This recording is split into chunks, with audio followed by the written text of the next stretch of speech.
సాహితీ మిత్రులకు నమస్సులు. సాహిత్య వైభవం కార్యక్రమంలో మహాకవి కాళిదాసుని గురించి, ఆయన వ్యక్తిత్వాన్ని గురించి, ఆయన చేసిన సాహితీ సేవల గురించి ముచ్చటించుకుందాం. సంస్కృత వాంగ్మయమైన ధృవతార మహాకవి కాళిదాసు కాళీ ఉపాసకుడు, మహాకవి. సంస్కృత వాంగ్మయమునకు అమూల్య రత్నాలను ప్రసాదించిన కవీశ్వరుడు.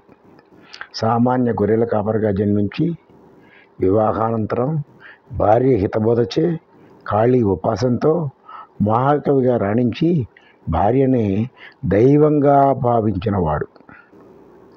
పురాకవీనాం గణనా ప్రసంగే కనిష్ఠిక అధిష్ఠిత కాళిదాస. పూర్వకవుల్ని ఎవరు గొప్పవాళ్ళు అని లెక్క పెట్టాలనుకున్నప్పుడు మొట్టమొదట కనిపించేది కాళిదాసు అనే ప్రాస్తావిక శ్లోకం అనుసరించి కాళిదాసుతో సరిపోల్చగల కవి లేకపోవచ్చే అద్యాపి తత్తుల్య కవేర భావాత్ అనామిక సార్ధవతి బభూవ అని చిటికిన వ్రేలు పక్కనున్న వ్రేలు అనామిక అనే సార్థక నామాన్ని పొందింది. కాళిదాసు ఏ కాలం వాడనే విషయంపై అనేక భేదాభిప్రాయాలు కలవు. పరిశోధనల అనంతరం కాళిదాసులు ఇరువురైన అభిప్రాయం ఏర్పడింది. విక్రమాదిత్య కాలంలో కాళిదాసు లటకా జ్యోత సందేశం అనే ఒక్క కావ్యాన్ని మాత్రమే రచించాను. భోజరాజు ఆస్థానంలోని కాళిదాసు సంస్కృత సాహిత్యానికి అమూల్యములైనటువంటి రఘువంశము, మేఘ సందేశము, కుమార సంభవం మొదలగు ఉత్తమోత్తమ కావ్యాలను రచించినాడు. ఈ కావ్యరచనకు ప్రేరణ భార్య మొట్టమొదట ప్రశ్నించిన అస్తి కశ్చిత్ వాగ్విశేష అన్న ప్రశ్నయే. ఆ ప్రశ్నతోనే అత్యుత్తరస్యాం దిశిదేవదాత్మ అని కుమార సంభవాన్ని, కశ్చిత్ కాంతా విరహ గురునా స్వాధికారాత్ ప్రమత్త అని మేఘ సందేశాన్ని, వాగర్ధావివ సంపృక్తో వాగర్ధ ప్రతిపత్తయే అని రఘువంశాన్ని మొదటి శ్లోకాలుగా కావ్యాలను రచించి అజరామరమైన కీర్తిని పొందినాడు. కాళిదాసు జీవితం కమనీయమైనది. ఆ మహనీయుని జీవిత ఘట్టాలను చదువుతుంటే సంస్కృత భాష యొక్క మాధుర్యం అవగతమై సంస్కృతం నేర్చుకోవాలనే తపన ప్రారంభమవుతుంది. ఉదాహరణకు, ఒక చిన్నారి పాపతో సంస్కృతంలో చేసిన సంభాషణ గమనిద్దాం. ఆశ్చర్యం ఏమంటే అదే ఒక శ్లోకం. కస్త్వం బాలే కాంచనమాల కశ్యాపుత్రీ కనకలతాయా హస్తే కింతే తాళీపత్రం కావా రేఖ కాఖా గాఘ. ఒకసారి భోజన ఆస్థానంలో మహామహులైన కవుల్లో ఎవరు గొప్ప అనే వాదం బయలుదేరింది. దండి, భారవి, బహుభూతి మొదలగు వారందరి సమస్యను భోజరాజు తీర్చలేక సాక్షాత్ సరస్వతీదేవిని సమస్యను వివరించి పరిష్కరించమని కోరాడు. ఆమె ప్రత్యక్షమై కవిర్దండి బహుభూతిస్తు పండిత అని తెలిపింది. కాళిదాసు కోపంతో కోహం రండే అని ప్రశ్నించాడట. త్వమేవాహం న సంశయ, నువ్వే నేను అని సమాధానం చెప్పాడట. కాళిదాసు సాక్షాత్తు శారదామాత అవతారమే. కాళిదాసు కవిత్వం రచించాడంటేనే హాస్యాన్ని పూర్తిగా పోషించాడన్నమాటే. ఆయన సంస్కారాన్ని సాహిత్యం ద్వారా సమాజానికి అందించాడు. భోజరాజు వ్యసనాలకు బానిసై రాజకార్యాలు నిర్వర్తించటం లేదని అంతఃపురాణులకు కాళిదాసుకు ఫిర్యాదు చేశారు. కాళిదాసు సన్యాసి వేషంలో మాంస విక్రయశాల వద్దకు వెళ్ళాడు. అక్కడ భోజరాజునకు కాళిదాసునకు మధ్య జరిగిన సంభాషణ చూడండి. భిక్షో మాంస నిషేవణం అని భోజరాజు పలగ్గా, కిముచితం కింతేన మద్యం వినా అని కాళిదాసు గారు సమాధానం ఇచ్చారట. మద్యంచాపి తవ ప్రియం అని భోజరాజు గారు అనగా, ప్రియమహో వారాంగనాభిస్సహ అని కాళిదాసు గారు ప్రత్యుత్తరం ఇచ్చారు. వారస్త్రీ రతయే కుతస్తవధనం చౌర్యేణ జూతేనవా చౌర్యజ్యూత పరిశ్రమోపి భవతాం భ్రష్టస్య కావాగతి. ఈ విధంగా అనేసరికి అవతల వ్యక్తి మారువేషంలోని కాళిదాసుని భోజనకు అర్థమైంది. తాను చేసిన తప్పును తెలుసుకుని మన్నించమని కాళిదాసు కాళ్ళపై పడ్డాడట. కాళీమాత ఉపాసకుడైన కాళిదాసు అంటే గిట్టని వాళ్ళు ఒకరోజు కాళిదాసు చేపలు తీసుకొని వెళుతున్నాడని రాజు దగ్గరికి పోయి ఫిర్యాదు చేశారట. వెంటనే రాజు ఆయన్ని పిలిచాడు. ఈ విధంగా ప్రశ్నించాడు.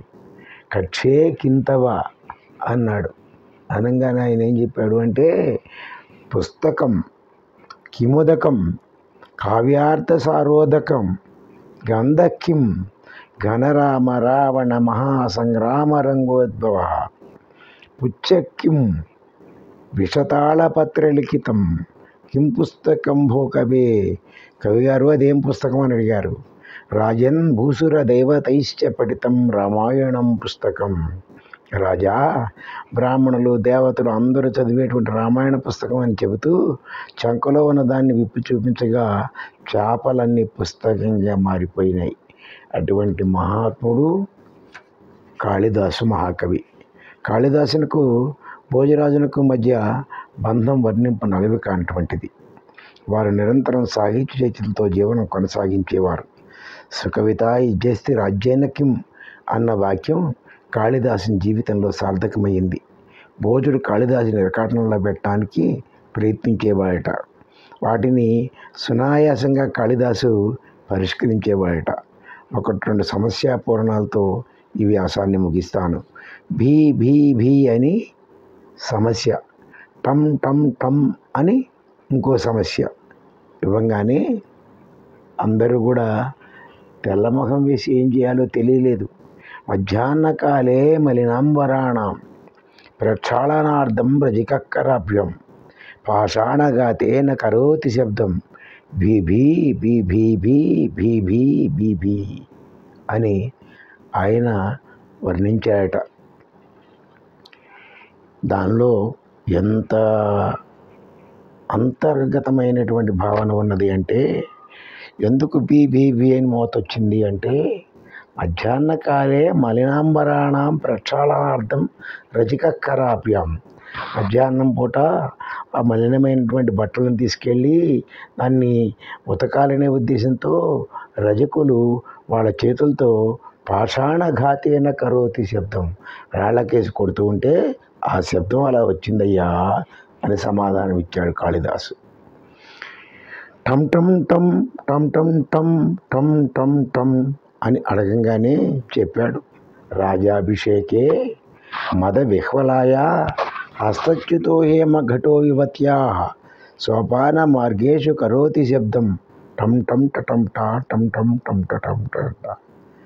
ఎందుకయ్యా ఈ శబ్దం అని అడిగితే చెప్పారు ఏమనంటే, రాజగారికి అభిషేకం చేయాలి అనుకుని దాని చేత పెద్ద పెద్ద బిందెల్లో నీళ్లు పట్టుకుపోతూ ఉండగా మద విహ్వలాయ మనసులో ఏదో భావన కలిగినటువంటిది ఆ బిందెలు కాస్త కింద పడిపోతే సోపాన మార్గేషు కరోతి శబ్దం, మెట్ల మించి కిందకి వెళ్ళేటువంటివన్నీ కూడా అలా మోగిస్తూ ఉంటాయి అని చెప్పాడు.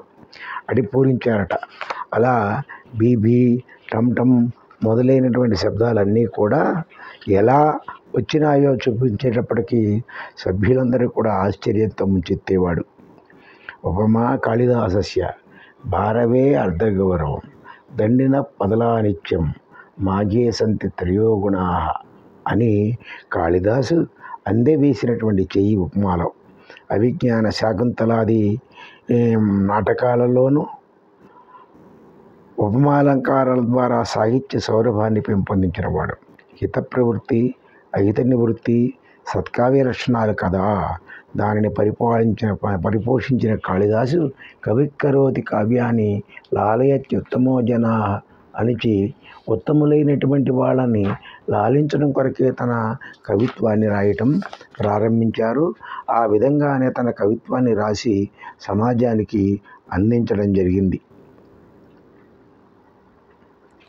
ఆ విధంగా ఆయన మహాతల్లి మాణిక్య వీణాం పులాలయంతీం మదాలసాం మంజుల వాగ్విలాసాం మహేంద్ర నీలచ్యుతి కోమలాంగిం మాతంగ కన్యాం మనసా స్మరామి అంటూ కాళీమాతను స్తుతించి కాళీమాత నుండి అతడు ఒక మహత్తరమైనటువంటి వరాన్ని, దానిలో హాస్యము, తరువాత సందర్భము, అన్నీ ఉండేటటువంటి వరాలను కూడా ఆయన కోరుకుని ఆ విధంగా లోకోత్తరమైనటువంటి కవిగా చరిత్రలో ప్రసిద్ధి చెందాడు.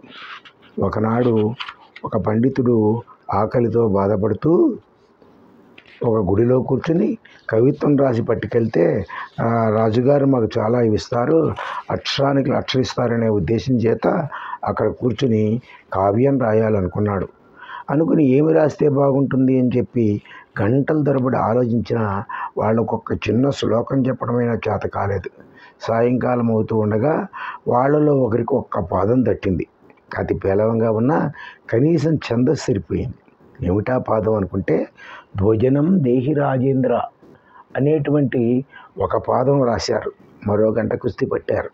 మరో పండితుడికి ఆ శ్లోకంలో చేర్చేందుకు మరో పాదం తట్టింది, ఘృతసూప సమన్వితం అని. ఆ తర్వాత ఎంత కింద మీద పడ్డా మిగతా 2 పాదాలు చెప్పలేక శ్లోకం పూర్తి చేయడం వాళ్ళకి కాలేదు. శ్లోకం పూర్తి చేసి కానీ ఆలయం నుంచి కదలమని ప్రతిజ్ఞ చేసి కూర్చున్నారు. ఏం చేసేటట్టు వాళ్ళు చెప్పిన 2 పాదాలు విన్నాడు కాళిదాసు. ఆ పక్కనే వెళ్తూ ఉన్నాడు. వెళుతూ ఆ 2 పాదాలు విన్న తర్వాత, పండితులారా ఒక పని చేయండి, భోజనం కావాలంటున్నారు, అది పప్పు నెయ్యితో సహా కావాలంటున్నారు, బాగుంది, కానీ వాటితో పాటు మంచి గడ్డ పెరుగు కూడా కావాలని చెప్పండి, సరిపోతుంది అన్నాడు. అది శ్లోక రూపంగా ఎలా చెప్పాలో మాకు తట్టడం లేదు, మీరే ఒక ముక్క చెప్పి పుణ్యం కట్టుకోండి అని ప్రాధేయపడ్డారు పండితులు. అయితే వినండి అని మాహిషంచ శరశ్చంద్ర చంద్రికా ధవళందది అని చెప్పారు. శ్లోకం 2వ భాగం వచ్చింది.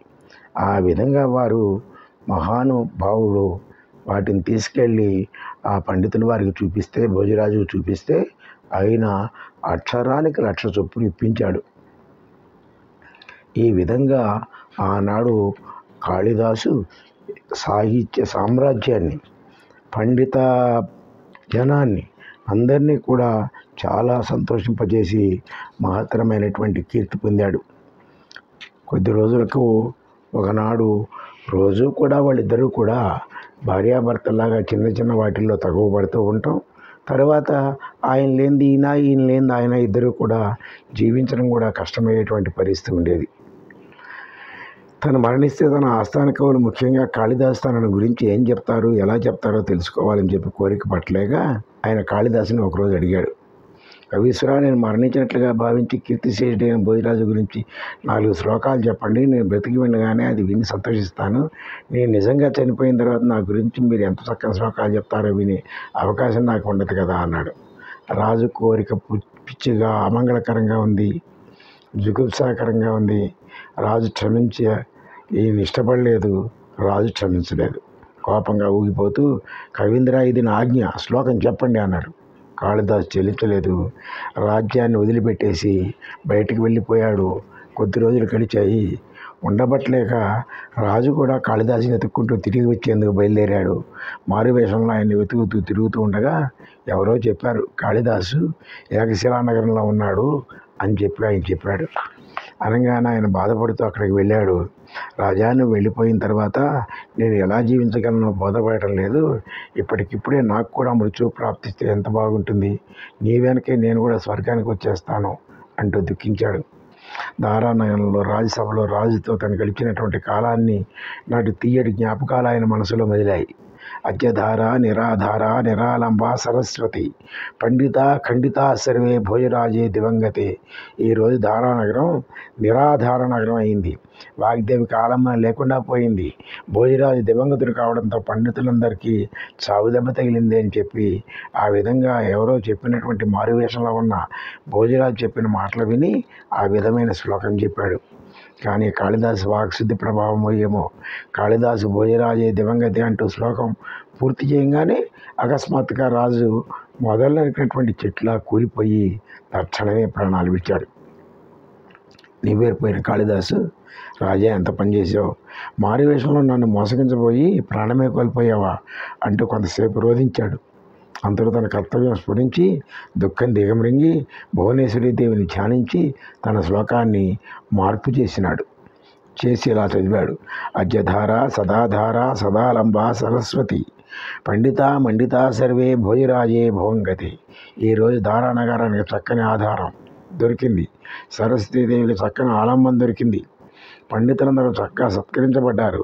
భోజరాజు భూలోకంలో అవతరించగానే శ్లోకం వినగానే భోజరాజు సజీవుడే లేచి కూర్చున్నాడు. రాజు కవిరాజు గాఢంగా కౌగిలించుకున్నారు. ఆ మర్నాడే ఇద్దరు బయలుదేరి దారానగరానికి వచ్చారు. ఈ విధంగా మహత్తరమైనటువంటి ఘట్టాలు ఆ జీవితంలో చాలా కనబడుతూ ఉంటాయి మనకి. అనగానగా ఒక రోజున ముక్కుండు అనేవాడు ఉన్నాడు. భోజుడు మాళవ రాజ్యాన్ని పరిపాలించే రోజుల్లో ఆ దారానగరంలో ఆ ముక్కుండు అనేటువంటి వాడు దొంగతనాలు చేస్తూ బతుకుతూ ఉండేవాడు.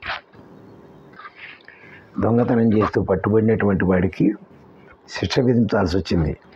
మరణశిక్ష వేయమన్నారు. మరణశిక్ష వేస్తూ ఉంటే ఆడు అప్పుడు చెప్పాడు కదా ముక్కుండు అనేటువంటి కవి, రాజా నువ్వు బాగానే ఉంది, వేయండి. బట్టిర్ నష్ట, భారవిశ్యాపి నష్ట, భిక్షు నష్ట, భీమసేనోపి నష్ట, ముకుండోహం భూపతిస్వామి రాజన్ బబ్బావళ్యాం అంతగా సన్నివిష్ట అని చెప్పి ఈ విధంగా ఒక చిన్న కవిత్వం చెప్పాడు. నన్ను క్షమించండి, నాకు ఒకటే భయం, మీరు గమనించారో లేదో, భట్టి చనిపోయాడు, భారవ చనిపోయాడు, అలాగే భిక్షుడు అనేవాడు భిక్షుకవి మరణించాడు, భీమకవి మరణించాడు.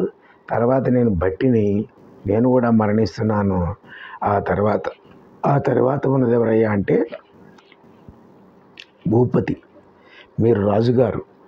నా వెనక నేను మరణించినట్లయితే నా వెనకాల ఉండేటువంటి యమధర్మరాజు మిమ్మల్ని కూడా చంపేస్తాడేమో, కాబట్టి దృష్టిలో పెట్టుకోండి అని చెప్పి ఆ విధంగా పద్యం చెప్పడం ద్వారా అతడు ఆ యొక్క శిక్ష నుంచి తప్పించుకున్నటువంటి మహత్తరమైనటువంటి ఘట్టాలు కూడా మనకు దీంట్లో కనపడుతూ ఉంటాయి. ఈ విధంగా మహత్తరమైనటువంటి మహనీయుని యొక్క ఆ గొప్ప యొక్క రాజు యొక్క సత్కారం లాంటి మహత్తరమైనటువంటి కవులతో ఉండేటువంటి సత్కారాలు మనకు కనబడుతూ ఉంటాయి. ఒకానొక రోజున భోజరాజు ఆస్థానంలో దండి భవభూతి పరీక్షాధికారులుగా ఉండేవాళ్ళు.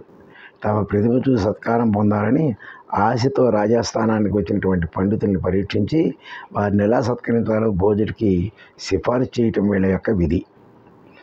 అలాగే వచ్చినటువంటి వాడికి కాళిదాసు ఈ విధంగా వచ్చి అందరూ కూడా కవులందరూ కూడా వాళ్ళంతా వాళ్ళు తీసుకుపోతూ ఉంటే వీళ్ళని చూసి ఈ పరీక్షాధికారులు దండి బాబూతి అంతా కూడా వాళ్ళ బంధువులకి వాళ్ళకి కూడా ఇవన్నీ ఇస్తున్నాడని తెలిసి వాళ్ళు చేస్తున్న మోసం కాళిదాసుకి అర్థమైంది. చక్కని శ్లోకాలు చెప్పే కవులకు ఈ అధికారులు రాజదర్శనం కలగనివ్వరని తేలిపోయింది. ఆ కవులను తనకంటే గొప్ప కవులుగా రాజు గుర్తించి సత్కరిస్తాడేమోనని వాళ్ళ భయం వాళ్ళది. ఈ కుళ్ళుబోత్తనానికి ఒక విరుగుడు ఆలోచించి కాళిదాసు కావాలని ఒక వెర్రి శ్లోకం చెప్పాడు. అస్థివత్ బకవచ్చైవ చల్లవత్ వెల్ల కుక్కవతు రాజితే భోజ తే కీర్తి పునః సన్యాసిదంతవతు. రాజాశ్రయం కోరే కవులు కవిత్వం చెప్పేది ముఖ్యంగా రాజుగారి కీర్తి మీద కాళిదాసు అదే పనిచేశాడు. ఓ భోజరాజా, నీ కీర్తి చాలా తెల్లంది, అది తెల్లటి బొనికిలా ఉంటుంది, కొంగలా ఉంటుంది, మజ్జిగలా ఉంటుంది, వెల్ల కుక్కలా తెల్లగా ఉంటుంది, సన్యాసి దంతాల్లాగా తెల్లగా ఉంటుంది అంటూ పిచ్చి ఉపమానాలతో తెలుగు సంస్కృతం కలిపి కొడుతూ చెప్పిన శ్లోకం ఇది. ఇట్లా ఆ విధంగా చేసేటువంటివన్నీ కూడా హాస్యరసమైనటువంటి వాటితో ఆయన మహానుభావుడు ఆ విధంగా కావ్యాల్ని రచిస్తూ ఉండేవాడు. అట్లాగే ఒకనాడు భోజరాజు గారు ఎక్కడికైతే పండిత మండలి ఉంటుందో ఆ పండిత మండలి దగ్గరికి వచ్చాడు. పండిత మండలి దగ్గరికి వచ్చినటువంటి వాడు భోజరాజు సభలో కాళిదాసాదాలను చూసి ఆయనకు మళ్ళీ అదే శబ్దం వచ్చేట్టుగా గుళ్ళు గుగ్గులు అని గుర్తుకొచ్చింది. తమాషగా ఆ శబ్దం అనుష్ఠుప్ ఛందస్సులో సరిగా ఒక పాదం పూర్తి చేస్తుంది. భోజరాజు ఆ పదాన్ని సమస్యగా తీసుకుని ఓ శ్లోకం చెప్పమని తన సభలో పండితులకు ఒక సవాలు విసిరాడు. కవికి గురువుకు శ్లోకం చెప్పడానికి 1 నిమిషం కూడా పట్టలేదు. జంబూ ఫలాని పక్వాని పతంతి విమలే జలే కపి కంపిత శాఖాప్యాం గుగ్గులు అని శ్లోకం చెప్పాడు. కోతులు కదిలించినటువంటి కొమ్మల నుండి పండిన నేరేడు పళ్ళు నిర్మలమైన నీటిలో పడుతూ ఉంటే గుళుకు గుళుకు అనేటువంటి శబ్దం వచ్చింది అని చెప్పారు. సరిగ్గా కాళిదాసు ఎలా ఊహించి చెప్పగలిగాడో రాజుకు అర్థం కాక ఆశ్చర్యపోయాడు. రవిగాంచని కవిగాంచనే కదా అంటే ఇదే కదా, లేక ఏళ్ల తరబడి సన్నిహిత స్నేహం వల్ల రాజు మనసులో ఉండే విషయం ఆయన అభిమాన కవి ఈ విధంగానే గ్రహించి ఉంటాడు అని అనుకుంటూ ఉండేవారు. ఇట్లా అనేకమైనటువంటివి పద్యంలో ఉండేటువంటి భావాలు, శ్లోకాలు అవన్నీ కూడా ఆయన యొక్క కాలంలో వారిరువురి యొక్క దీనిలో ఎంతో బాగా ఉండేవి. సమాజంలో అందరూ కూడా చాలా సంతోషపడేటువంటి ఒక ఉత్తమమైనటువంటి కవి, సమాజంలో నిలిచినటువంటి కవి, మనమందరం కూడా సంతోషించదగినటువంటి కవి మహానుభావుడు మహాకవి కాళిదాసు.